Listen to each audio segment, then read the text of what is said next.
நம்முடைய நிகழ்ச்சிகளை தொடர்ந்து பாருங்கள், சப்ஸ்கிரைப் செய்து பாருங்கள். நம்ம ஏற்கனவே சொல்லியிருக்கோம்.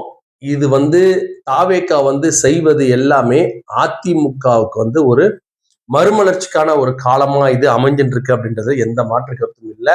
ஒரு அதிமுக தொண்டர்களாக இருக்கக்கூடியவர்கள் நீங்க பல பேர்கிட்ட பேசினீங்கன்னா உங்களுக்கு கண்டிப்பா தெரியும். இப்ப புதுசா திரு ராஜேந்திர பாலாஜி இன்னைக்கு என்ன சொல்றாருன்னா, திரு ஸ்டாலின் அவர்கள் கோவப்பட மாட்டாரு. கோவப்பட்டா 3 மாசத்துல உங்க ஆட்சி கதை முடிஞ்சிரும் அப்படின்னு சொல்றாரு. என்ன இது? நம்ம கேட்கக்கூடிய பல அதிமுக தொண்டர்கள் என்ன இப்படி பேசுறாரு? அதிமுகவுக்கும் ஸ்டாலினுக்கும் திரு ஸ்டாலின் அவர்களும் என்ன சம்பந்தம்? ஏன் திரு ராஜேந்திர பாலாஜி திமுகவின் தலைவர் இதுல உள்ள இழுக்கிறார் அப்படின்னு ஒரு பக்கம். இன்னொரு பக்கம் திரு ஆர்பி உதயகுமார் இன்னைக்கு பேசின பேச்சு பொதுவா சில வீடியோஸ் போட்டுட்டு தான் இருக்காரு. அந்த வீடியோ போட்டு இந்த மாதிரி 5 நிமிஷம் 7 நிமிஷம் போட்டு திரு விஜய் அவர்ல அந்த ஒரு காணொலியில் அவர் தினமும் ஒரு செய்தியை அவர் இறக்கிட்டே இருக்கிறார். அதிமுக சார்பாக செய்தி இறக்கிட்டே இருக்கிறார். இன்னொரு பக்கம் இன்னைக்கு திரு செல்லூர் ராஜ் அவர்கள் பேசிய உரை ஒரு வீர உரையாவே பல அதிமுக தொண்டர்களால பார்க்கப்படுது. இவங்க 3 பேருமே ஏற்கனவே நேற்று நம்ம ஏற்கனவே சொல்லியிருந்தோம். திரு ஜெயக்குமார் அவர்கள், திரு இன்பதுரை அவர்கள் போன்ற 2-3 பேர் நேத்து, அதாவது ஒரு 2 days முன்னாடி என்ன பண்றாங்க, அதிமுக மறுபடியும் வீரிட்டு எழக்கூடிய அளவுக்கு அவருடைய பேச்சுக்கள் தொடர்ந்து நடக்குது. நான் ஏற்கனவே சொல்லியிருந்தேன். இப்ப என்னமோ ஒரு மாற்றம் ஏற்பட்டிருக்கு அதிமுக. அதுல எந்த மாற்று கருத்தும் இல்லை. அதிமுக ஏதோ ஒரு இன்ஸ்ட்ரக்ஷன் போயிருக்கு. எல்லாருமே போல்டா பேசுற அளவுக்கு ஆயிட்டாங்க. ஏன்னா உள்ளுக்குள்ள எதனா இதுக்கு முன்னாடி ஒரு ஏன்னா கூட்டணிக்கான எதனா ஒரு சமீட்சை இருந்ததோ என்னமோ சொல்லி தெரியல. ஆனா இப்ப எல்லாமே ட்ரிகர் ஆயிட்டாங்க. ஏடிஎம்கேல இருக்கக்கூடிய எல்லாருமே ட்ரிகர் ஆயிட்டாங்க. என்ன நினைக்கிறாங்கன்னா, அதிமுக அப்படின்றது சும்மா இந்த ஒரு இந்த மாதிரி இங்க இருந்து அங்க இருந்து ஓடலாம் கட்சி தொண்டர்கள் கிடையாது. பொதுவா திமுக அப்படின்னு சொன்னா அந்த கட்சிக்குன்னு சொல்லி இருக்கிறவங்க அந்த உடம்புலயே திமுகன்னு பச்சை குத்தி கொண்டு திமுக உயிரை கூட விடக்கூடிய தொண்டர்களை கொண்ட கட்சி தான் காலகாலத்துக்கு இருக்க முடியும். அதுல எத்தனை பேர் அந்த கட்சியில இருக்காங்க? இப்ப விடுதலை சிறுத்தைகள் கட்சி இருக்கு அப்படின்னா அந்த இடத்துலயும் அந்த மாதிரி தொண்டர்கள் இருப்பாங்க. அவங்க ஒரு 100 பேர் இருக்காங்கன்னு வச்சுங்க. அதே மாதிரி தொண்டர்கள் நாம் தமிழர் கட்சியில ஒரு 10,000 பேர் இருக்காங்கன்னு வச்சுங்க. அதே மாதிரி கட்சி தொண்டர்கள் திமுகல ஒரு 1,00,000 பேர் இருக்காங்கன்னு வச்சுங்க. அதே மாதிரி கட்சி தொண்டர்கள் அதிமுகல ஒரு 1,00,000 பேர்னா இது ஒரு 90,000 பேர் வச்சுங்க. இதுதான் கட்சிகளினுடைய ஒரு பர்சன்டேஜ், சும்மா ஒரு பர்சன்டேஜ் அந்த மாதிரி சொல்றேன். அந்த தொண்டர்கள் அத மாதிரி அந்த ப்ரொபோர்ஷன் இருக்கக்கூடிய தொண்டர்கள் என்ன பண்ண மாட்டாங்கன்னா, என்ன தலை குப்புற டக்கர் அடிச்சாலும் சரி அந்த கட்சி விட்டு வரமாட்டாங்க. ஒரு கட்சி நிற்பதும் நடப்பதும் எப்படின்னா அவரோட தொண்டர்களால மட்டும்தான். இன்னைக்கு நம்ம பேசுறோம். ஆனா பேசும்போது பாத்தீங்கன்னா, நாம் தமிழர் கட்சியில இருந்து நீங்க நினைக்கலாம், நாம் தமிழர் கட்சி கிட்டத்தட்ட 20 லட்சம் வாக்குகள் பெற்றது அப்படின்னு சொன்னா, முதல் முறை 4 லட்சம் வாக்குகளும் அதுக்கு அப்படியே கொஞ்சமா ஏறி 35 லட்சம் வாக்குகள் பாராளுமன்ற தேர்தலில் பெற்றுச்சு. அப்ப 35 லட்சம் வாக்குகள் எப்படி 20 லட்சம் வாக்குகளா குறைஞ்சது? சரி, எப்படி 35 லட்சம் வாக்குகளா அதிகரிச்சு? இது ரெண்டுமே கேள்வி. அந்த 35 லட்சம் வாக்குகள் வானதுக்கு காரணம் மாற்றம் வேணும் அப்படின்னு சொல்லி ஒரு சில கூட்டம் சென்ற முறை நாம் தமிழர் கட்சிக்கு போட்டது. அது இந்த முறை திரு விஜய் அவர்களுக்கு போட்டது. நம்ம பல முறை சொல்லியிருக்கிறோம். நாம் தமிழர் கட்சி அந்த குறைந்த வாக்குகள் தான் இன்னைக்கு தாவேகா வெற்றி பெற காரணமா இருந்தது. கண்டிப்பா இந்த முறை தாவேகா வெற்றி பெற்றிருக்க வாய்ப்பே கிடையாது. நம்ம நீட்டா கிளீனா பேசலாம். ஒரு 20 லட்சம் வாக்குகள் கிட்டத்தட்ட நாம் தமிழர் கட்சி மாற்றம் என்று நினைக்க வேண்டிய பலர் இதுவரை நாம் தமிழர் கட்சி செலுத்தியவர்கள் தொடர்ந்து நாம் தமிழர் கட்சி செலுத்தியிருந்தாங்கன்னா கூட இந்த முறை திரு விஜய் அவர்கள் வந்திருக்க முடியாது. அதாவது 20 லட்சத்திலிருந்து 35 லட்சத்திலிருந்து 20 லட்சம் வந்த அந்த வாக்குகள் ஒருவேளை 40 லட்சம் வாக்குகளா இருந்திருந்தா டிவிக்கு அதிகமாக பெற்ற 20 லட்சம் வாக்குகள் குறைந்து அதிமுக, திமுக, தாவேகா எல்லாருமே சற்றேறக்குறைய ஒரே அளவுக்கு ஈக்குவலா இருந்திருப்பாங்க. அந்த வகையில பார்க்கும்போது இந்த ஆட்சி அமைவதற்கு மிக முக்கியமான காரணமா இருந்தது நாம் தமிழர் கட்சியினுடைய அந்த வாக்கு வீழ்ச்சி.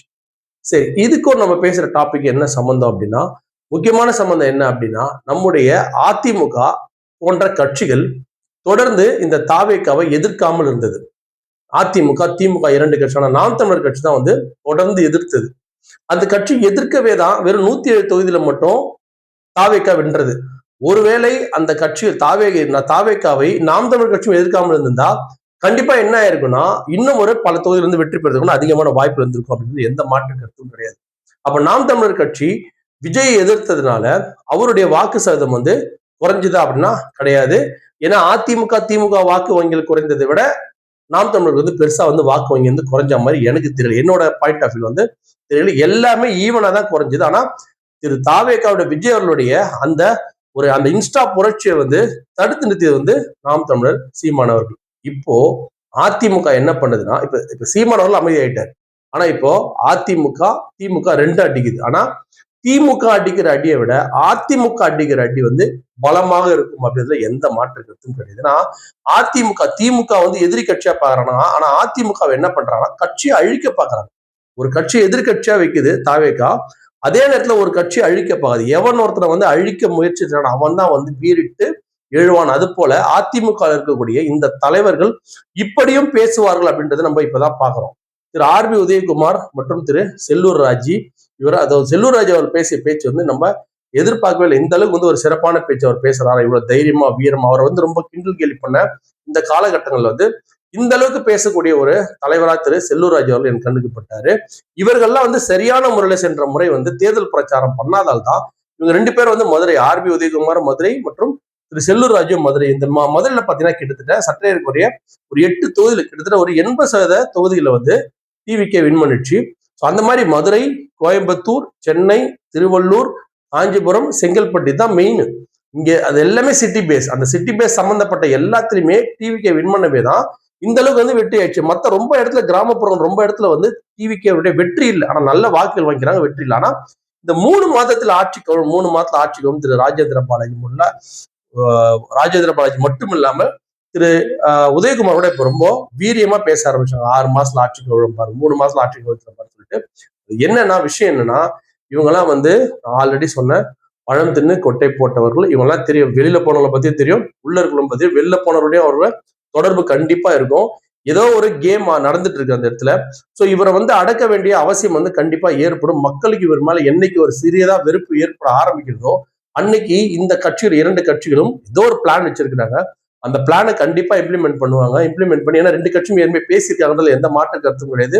ரிசல்ட் வந்தோன்னா 2 கட்சியுமே வந்து நிச்சயமா பேசினாங்க. பேசி என்ன ஒரு விஷயம் பண்ண முடியுமா அப்படின்னு சொல்லிட்டு நிச்சயமா வந்து பேசியிருப்பாங்க. அது வந்து இன்னும் அந்த அந்த இது வந்து இன்னும் தொடர்ந்து கொண்டுதான் இருக்கும். ஏன்னா வந்து அவங்க 2 பேருக்கு எதிரான ஒரு கட்சியை வளர்க்க அவங்க வந்து விரும்ப மாட்டாங்க.